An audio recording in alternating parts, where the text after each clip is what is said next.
कर जाता है उसके वजूद के अंदर। आई बात समझ में।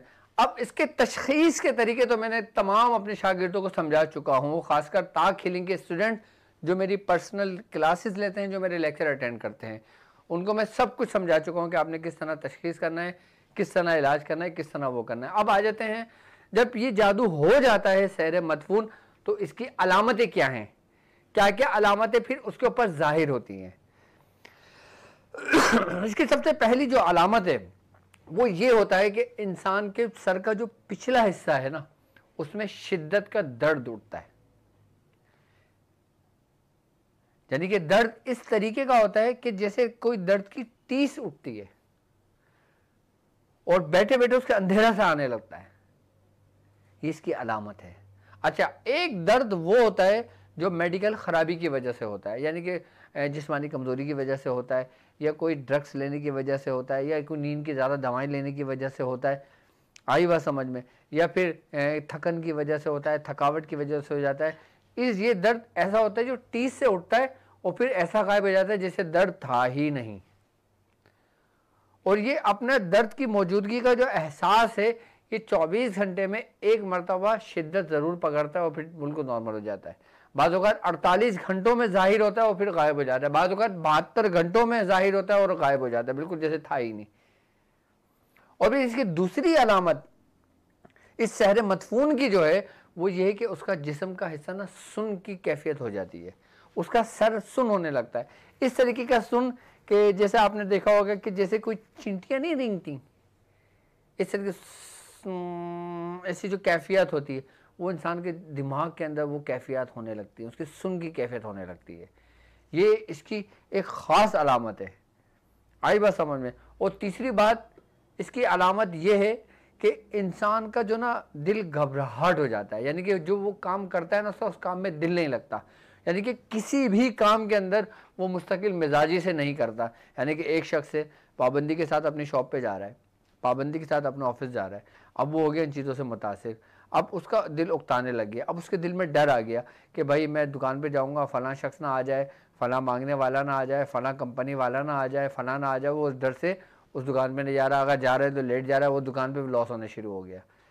फिर दुनियावी हमला इस तरीके से होने लगता है कि इंसान को उकताहट हो जाती है कि इंसान अगर ऑफिस इंसान 7 बजे रेगुलर जा रहा होता है तो फिर वो कभी 7:30 बजे घर से निकलता है, कभी 8 बजे निकलता है, और उसके अंदर ऐसा होता है कि जैसे उसका दिल ना लगना किसी काम के अंदर, ऐसी कैफियत उसमें आने लगती है। ये सहर मदफून की अलामतें हैं जो मैं आपको समझा रहा हूँ, जो आपको मैं बता रहा हूँ कि ये कैफियत इंसान के जिस्म के अंदर होने लगती हैं। और इसकी एक सबसे बड़ी बात ये होती है कि आंखों के अंदर उस मरीज के जिसके ऊपर सहर मदफून किया गया हो, उसकी आंखों में एक जाला सा आ जाता है, यानी कि एक धुंधलाहट पन आ जाती है। आई बात समझ, यानी कि एक होता है फ्रेश नजर आना, एक होता है धुंधला सा नजर आना, हल्का सा। आई बात समझ में। ये वही हिजाब है जो उस नेगेटिविटी की सूरत में उसकी आंखों पे जाहिर होता है। अब वो आंखें टेस्ट कराने जाएगा, बिल्कुल क्लियर है, जब वो देखेगा बिल्कुल फ्रेश होगा, उस टाइम के बाद उसको धुंधला नजर आएगा, फिर वो बिल्कुल नॉर्मल हो जाएगा, फिर धुंधला नजर आएगा, फिर नॉर्मल हो जाएगा। फिर ये इस चीज सूरत में फिर जाहिर होती हैं, फिर ये अपनी मौजूदगी का एहसास दिलाती हैं।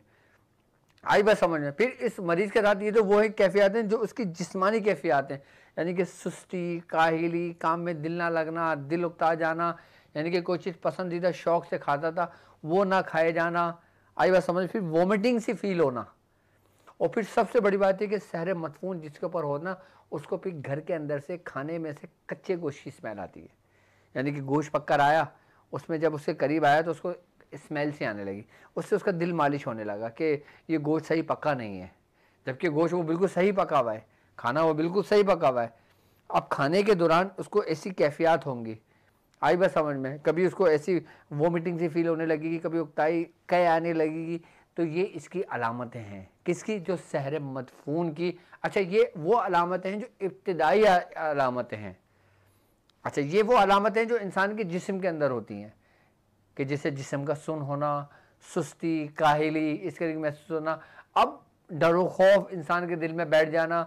आई बस समझ। अच्छा, फिर वो जो सहर मदफून के ज़रिए जो जादू किया गया है, फिर वो इंसान को जिसके ऊपर किया गया है उसको फिर मौजूदगी का एहसास दिलाते हैं। आई बस समझ में कभी कहीं ठक ठक कर देना, कभी कहीं कुछ कर देना, कभी उसकी मौजूदगी का एहसास दिला देना, कभी खौफतारी कर देना, कभी दीवार के ऊपर हल्के हल्के से खून से धब्बे आ जाना। अच्छा, खून के धब्बे ऐसे कि जैसे कोई जंग, जैसे लोहे पे जंग लगता है ना, इस तरीके से दीवारों पे जंग सा लग जाना और फिर थोड़ी देर बाद रिमूव हो जाना, फिर वही हल्के हो जाना, फिर वही निशाना डार्क हो जाना। ये उस घर के अंदर फिर ये अलामतें जाहिर होती हैं। अच्छा, या वो सहर मदफून जो कहीं कब्रिस्तान में दबा हो, कहीं खुले मैदान में दबा हो, कहीं कुएं में दबा हो, कहीं वीरान जगह पे दबा हो, या फिर आपके घर की क्यारी में दबाया हो, या कहीं आपके घर के अंदर कहीं आपके इर्द गिर्द पेड़ है, पेड़ में दबाया हो। आई बात समझ में? अच्छा, बाज़ लोग ये करते हैं कि जिस जगह पे वो जो शख्स रहता है उसके 40 कदम जहाँ भी कोई उसको दरख्त मिलता है, उसकी गली में, उसके महल्ले में, उसके इर्द गिर्द 40 कदम के अंदर अंदर वो फिर उस जगह पे दबा देता है। कच्ची ज़मीन मिल जाती है उधर दबा देता है, क्यारी में दबा दिया जाता है, पेड़ों में दबा दिया जाता है। अगर आपके घर के अंदर कोई दबाया जाए, या घर के अंदर कोई गड़ी हुई चीज़ डाल दिया जाए, या घर के अंदर कोई चीज़ दफन कर दी जाए, तो घर के अंदर जो अलामत होंगी वही दीवार की अलामत होंगी जो मैंने आपको समझाई हैं। अच्छा, उसके अंदर मकड़ी के जाले बहुत तेजी से लगने शुरू होते हैं कि जिस घर के अंदर सहर मदफून मौजूद हो। इसीलिए बुजुर्गान दीन फरमाते हैं कि अपने घरों में मकड़ियों के जाले ना लगने दो। फौरन आप देखें ना कि कहीं मकड़ी के जाले नजर आते हैं, हमारे बड़े बूढ़े जो होते थे वो डांटते थे, वो फौरन बोलते थे इसको साफ करो, झाड़ो, सफाई करो। और जब सफाइयाँ करते थे उसमें कुछ तावीज़ात भी निकलते थे, कुछ वो चीज़ निकलते थे, फिर उसको धुलवाते थे, साफ़ करते थे। क्यों करते थे? ये इसकी इब्तदाई और ख़ास अहम अलामतें हैं ये। आई बात समझ में? मकड़ियों के जाले बनना। अच्छा, एक मकड़ी के जाले होता है, आपने साफ़ किया, दूसरी दिन आए फिर वही पूरा का पूरा जाला बन गया। इसका मतलब ये है कि सहर मदफून आपके घर तक पहुँच चुका है। अच्छा, ये वो जो सहर मदफून घर पे हो, आपके 40 कदम आपके घर के करीब ही हो, जहाँ दफन हो, तो ये अलामतें उस जगह पर जिसके लिए किया जाता है उसके इर्द गिर्द ये चीज़ें अलामतें जाहिर होने लगती हैं।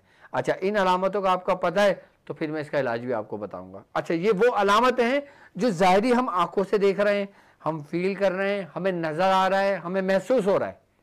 ठीक है, अब सहर मदफून की ख्वाब में क्या अलामत है? यानी कि एक शख्स के ऊपर सहर मदफून जादू किया गया है। आई बस हमें अब वो ख्वाब किस तरह देखेगा, किस तरीके के देखेगा?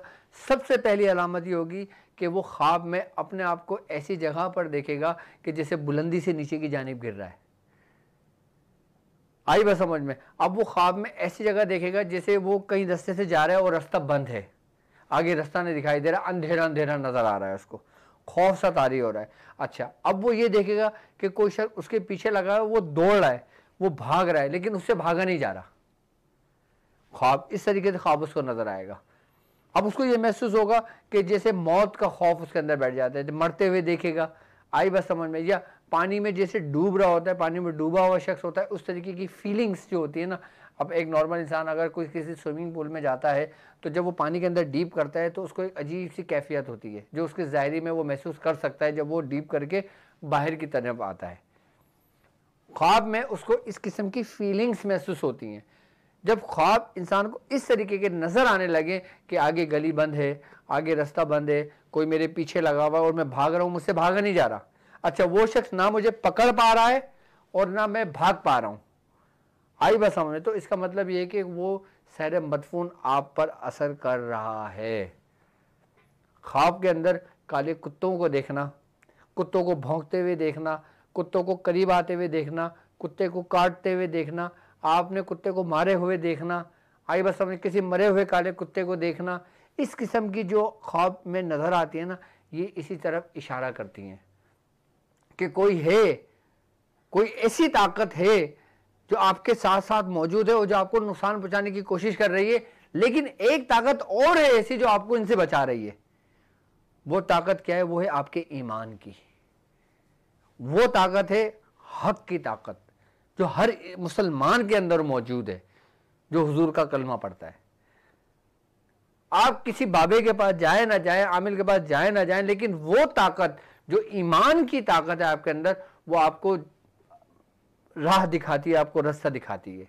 लेकिन अब वो सहर मदफून जो आपके ऊपर गालिब आ रहा है, यानी कि उस रोशनी के ऊपर अंधेरा गालिब आ रहा है, सबसे पहले क्या करेगा, आपको अच्छाई कामों से रोक देना, यानी कि सुस्ती काहली जब इंसान के अंदर कैफियत होगी, वो नमाजों से भी दूरी इख्तियार करेगा। आई बस समझ, वो नेक कामों से भी दूरी इख्तियार करेगा। फिर वो एक तरह आएगा कि एक जगह होके बैठ जाएगा, फिर उसको कुछ समझ नहीं आएगा, फिर वो हाथ धो रहा होगा तो हाथ धोता रहेगा, फिर वो बाथरूम में बैठा हुआ तो घंटों बैठा रहेगा। आई बस समझ में, बाहर निकलने का दिल नहीं करेगा, बाहर निकलेगा तो खौफ होगा कि मेरा एक्सीडेंट ना हो जाए, कोई गाड़ी मुझे ना मार दे। लेकिन वो खुद मुंह से नहीं बोलेगा, लेकिन आहिस्ता आहिस्ता उसकी फीलिंग्स ऐसी होगी, वो शेयर भी नहीं करेगा किसी से, लेकिन उसकी अपनी पर्सनल फीलिंग ऐसी होंगी कि जिसके ऊपर सहरे मदफून किया जाता है।